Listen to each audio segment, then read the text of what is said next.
क्या पूछा था कि ग्रहों का प्रभाव कैसे पड़ता है, ग्रहण क्या होता है, ठीक है, और उसका हमारे ऊपर यानी मनुष्य के जीवन पर असर कैसे पड़ता है, यही तो आपका प्रश्न था। हमारा प्रश्न था कि वो ग्रहण जो होता है वो कैसे असर पड़ता है, वो जब हमको कोई देख लेता है उसका असर आपके ऊपर कैसे पड़ता है, मनुष्य के ऊपर ग्रहों का असर कैसे पड़ता है, कैसे वो इतनी दूर से सूर्य ग्रहण कहाँ हो रहा है, अंतरिक्ष में, ठीक है, और उसका प्रभाव हमारे जीवन में कैसे हमको प्रभावित करता है, ठीक है।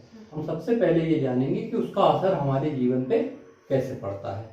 हमारा जो शरीर है उसमें जो हमारा मस्तिष्क होता है इसका निर्माण कैसे होता है आप लोगों को पता है? ये ब्रह्मांड यानी आसमान, अंबर का जो तत्व होता है, जो आसमान अंतरिक्ष होता है, उससे हमारे मन का, हमारे मस्तिष्क का निर्माण हुआ है। और अंतरिक्ष में ही सूर्य होते हैं और अंतरिक्ष में ही चंद्र होते हैं, ठीक है। तो नासिका, हमारी जो दाहिनी नासिका होती है उसे सूर्य का द्योतक कहते हैं, यानी वो सूर्य को संकेतित करता है कि हमारी नासिका पर सूर्य का इफेक्ट रहता है, सूर्य का प्रभाव रहता है। और बाईं नासिका पर चंद्रमा का असर रहता है।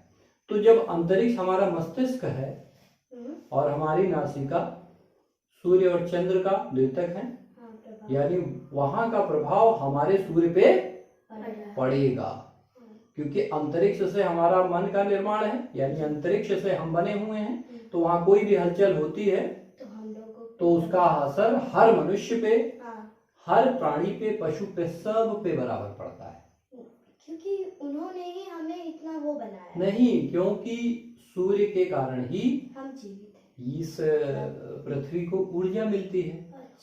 सूर्य और चंद्र दोनों बैलेंस होते हैं, तो अगर वो डिसबैलेंस होगा तराजू, तो क्या सामान हमें उचित मिल पाएगा? नहीं मिल पाएगा। तो मनुष्य योग में क्या करता है, वो अपनी दाहिनी और बाईं नासिका को क्या करता है, बैलेंस करता है।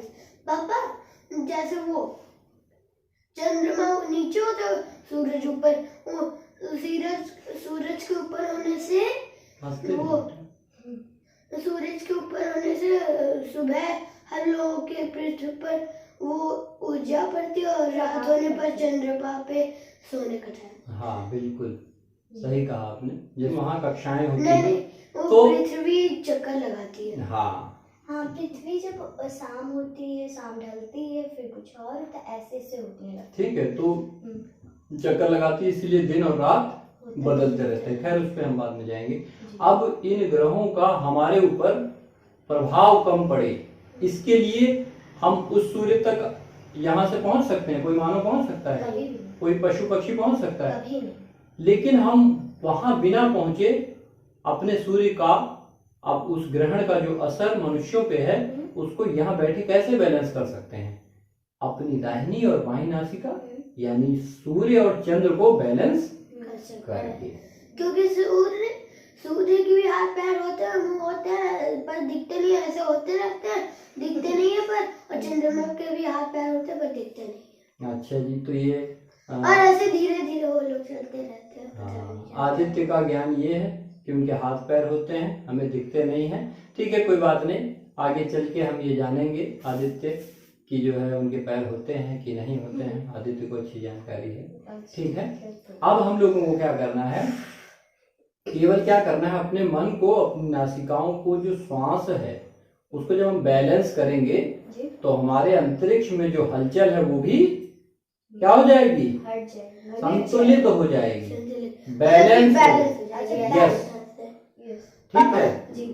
तो जो हम ध्यान करते हैं या योग करते हैं, योग किससे करते हैं, किसकी मदद से करते हैं, हवा के माध्यम से। जो ऑक्सीजन हवा से ही तो पता चलता है कि क्या हो रहा है क्या नहीं हो रहा है, सांस अंदर जा रही है, आ रही है, ठीक है। कोई सांस नीचे जाती, कोई सांस ऊपर, कोई नीचे, कोई ऊपर, ऐसा होता है, ऐसा होता है। तो जब हम उसको बैलेंस करना शुरू करेंगे तो हमारा माइंड क्या हो जाएगा, ऑटोमेटिक संतुलित और शांत हो जाएगा। इस प्रकार से हम अपने जीवन से जो ग्रहों का प्रभाव है उसको क्या कर सकते हैं, कम कर सकते हैं। जी ऐसे जैसे कि हमारे वो सामने कोई खड़ा है और वो लड़ रहा है, हम उसके पास जाएंगे तो उसको भी गुस्सा आएगा ना कि आप क्यों आ रहे हैं। वैसे ही अगर हम उनको देख रहे हैं तो वो भी देखते हैं कि हमको क्यों देख रहे हैं, ये हम लोगों की लड़ाई है ना। ऐसे ही हम वहां जाके उनकी लड़ाई में अवरोध नहीं डाल सकते, ना पहुंच सकते हैं, परंतु हम अपने अंदर उसको बैलेंस कर सकते हैं और यहीं से ही उनको इसका लाभ अंतरिक्ष में भी पहुंचेगा। हमारी पॉजिटिव एनर्जी वहां पहुंचेगी और वो अपने आप सूर्य को क्या मिलेगी, शक्ति मिलेगी। क्योंकि जब हमारा सूर्य मजबूत होगा तो उस सूर्य का इसका प्रभाव अंतरिक्ष में जो सूर्य है उस पर भी पड़ेगा। पापा जी, पिताजी क्या बात है, वो जीव जंतु को बचाने के लिए हम लोगों को जाना ही पड़ता है, क्योंकि वो हम लोगों की जान बचाते हैं घर में रहकर। क्योंकि वो प्रकृति में जितने भी जीव जंतु पेड़ पौधे हैं वो सब एक दूसरे की सहायता करते हैं। जैसे हम लोगों के घर में हम लोगों का टाइगर है, वो हम लोगों की सुरक्षा करता है। एक दिन हम लोगों के घर में सांप आ गए थे तो उसी ने हम लोगों को बता के बिल्कुल ठीक है। तो ये बात हमको समझ में आई। हाँ क्या कह रही हैं? बात बताएं, पाप कभी मतलब पाप जीतता नहीं है, कभी नहीं जीतता है। अंत में जीत सत्य की ही होती है। ठीक है, इसीलिए कई बार ग्रहण लगता है, यही तो संदेश देता है। सूर्य क्या संदेश देता है, चंद्र क्या संदेश देता है, हमें पता होता है कि इस डेट में ग्रहण लगेगा। लेकिन क्या सूर्य या चंद्र का जो ग्रहण होता है, क्या वो सूर्य के प्रभाव को या सूर्य को या चंद्र को कभी हानि तो पहुंचा देता है, लेकिन क्या कभी समाप्त कर देता है? नहीं। अंत में जीतता कौन है? सूर्य। अंत में जीतता कौन है? चंद्र। तो सूर्य चंद्र के जो ग्रहण है ये बताते हैं कि कितना भी राक्षस हमें सताने का प्रयास करे, हमें मारने का प्रयास करे, हमें परेशान करने का प्रयास करे, परंतु अंत में जीत किसकी होती है? सत्य की, सच्चाई की, यानी जीतेगा सत्य। तो इसके लिए हमें संतुलित करना है योग और ध्यान। ये जो होता है आध्यात्म जो होता है, मेडिटेशन तो बहुत करना है। हाँ, हमें ध्यान और आध्यात्म ये धीरे धीरे, बहुत धीरे धीरे करेंगे तो हमारा जो सूर्य और चंद्र है वो दोनों क्या हो जाएगा? बैलेंस हो जाएगा, यानी संतुलित हो जाएंगे। यानी जो सूर्य चंद्र का प्रभाव हमारे शरीर में है वो क्या हो जाएगा? संतुलित हो जाएगा और हम अपने जीवन को सकारात्मक ढंग से जी सकते हैं। हाँ ठीक है पिताजी, पाप की हार होती है और सत्य की जीत होती है। और सत्य इसलिए रहता है क्योंकि लोगों के मन में सत्य भी रहता है और बुराई भी रहती है। बिल्कुल, सत्य भी रहता है, अच्छाई और बुराई दोनों साथ चलते हैं, लेकिन जीत अंत में किसकी होती है?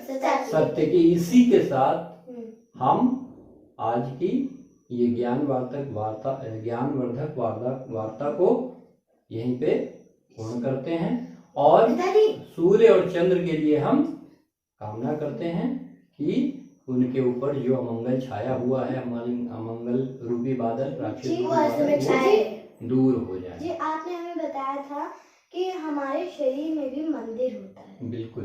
अच्छा। और हमारे शरीर में आपने बताया था कि हम लोग वो हम आगे बात करेंगे। अभी हम 2 मिनट का केवल ध्यान साधेंगे। ठीक है, 2 मिनट एकदम शांति से बैठना है और सूर्य के शांति के लिए हम उसको थोड़ा सा तप करते हैं। ठीक है, सूर्य जी के लिए कि पिताजी चलिए आखिर बार वो पाप की हार होती है और सत्य की जीत होती है। बिल्कुल। तो सबके मन में थोड़ी सी बुराई रहती है, पर सच्चाई बहुत ज्यादा रहती है। तो चलिए आंखें बंद करते हैं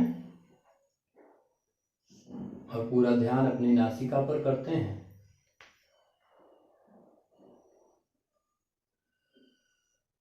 ये भीतर जाती हुई सांस, ये बाहर निकलती हुई सांस, इसे केवल देखें।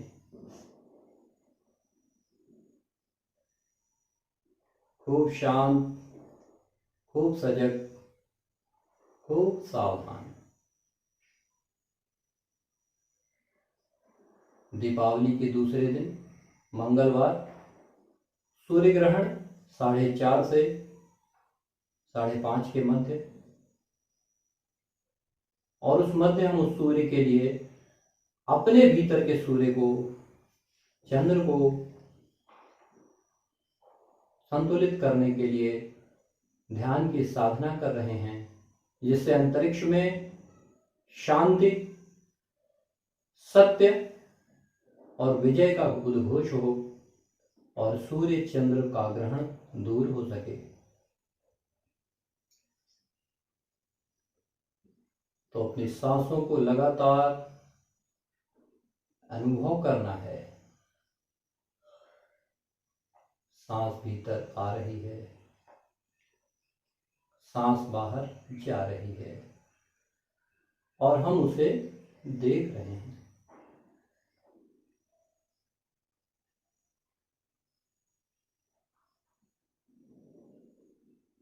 भीतर जाती सांस को देखो, भीतर जाती सांस पे मन को, बाहर आती सांस पे मन को, अथ योगानुशासन। सांस को अपनी ध्यान से बच्चों एक रूप हो देखते जाओ, मन को अपने केंद्र बिंदु पर धीरे धीरे साधते जाओ, अथ योगानुशासनम्, अथ योगानुशासनम्, अथ योगानुशासनम्। प्यारे बच्चों, अपनी नासिका पर अपने ध्यान को केंद्रित रखो, क्योंकि मन का केंद्रित होना ही हमारे अंदर की बुराइयां, विकार, हमारे ऊपर के दुष्प्रभावों को नष्ट करके हमें सकारात्मक ऊर्जा की ओर उद्धृत करता है, हमें सकारात्मक स्वरूप प्रदान करता है। अथ योगानुशासनम्,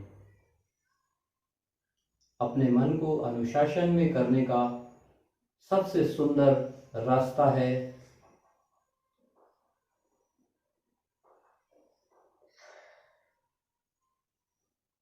तो सबका मंगल हो, सबके दुख दूर हों, संपूर्ण विश्व में शांति का उद्घोष हो। भवतु सब्ब मंगलम, भवतु सब्ब मंगलम, भवतु सब्ब मंगलम। साध साध साध। इसके साथ ही उन गुरुदेव को हम प्रणाम करते हैं जिनकी प्रेरणा से हमें ये गुण प्राप्त हुआ, ये विद्या प्राप्त हुई। उन गुरु के चरणों में हम वंदना प्रकट करते हैं। सबका मंगल हो, बोलिए सबका मंगल हो, विश्व का कल्याण हो, सभी मानवों में सद्भाव की वृत्ति उत्पन्न हो। मंगलम। चलिए जी, हम एक बात पूछना चाहते हैं। पूछिए। जैसे कि आप भवतु सब मंगलम और एंड आपने वो भी बोला था साधु साधु साधु, ये किस लिए प्रयोग होता है? भवतु सब मंगलम का मतलब होता है कि जो भी हमने किया इससे सबका मंगल हो, सबका कल्याण हो।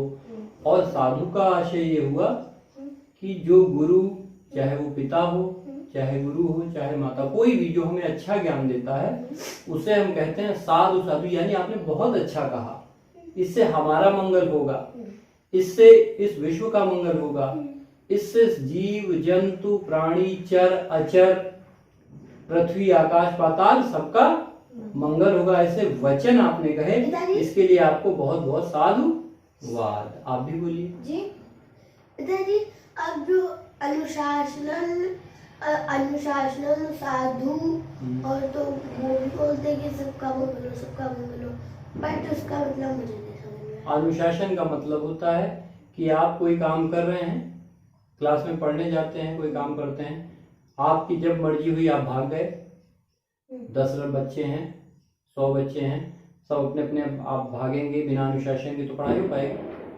वैसे ही जब हम अपने मन को अनुशासन में लाते हैं, नासिका पे केंद्रित करते हैं कि हमें इसको देखते रहना है, ये क्या है, अनुशासन में हमको जब बांध देगा तभी हम एक जगह पे ठीक से बैठ पाएंगे। इसी के साथ हम इसको समाप्त करते हैं। हम साधु साधु करके ही ये खत्म होती है, मतलब ये क्रिया खत्म होती है। साधु साधु करके ही हम उनको धन्यवाद आभार प्रकट करके ही हम इसका समापन करते हैं। तो सबका मंगल हो, सबका मंगल हो। अब एक और बात पूछनी है, जल्दी पूछिए। पापा शुरू से अनुशासन के शुरू से क्या बोलते हैं जब ध्यान करवाते हैं? अथि होगा अनुशासन, अथि होगा अनुशासन,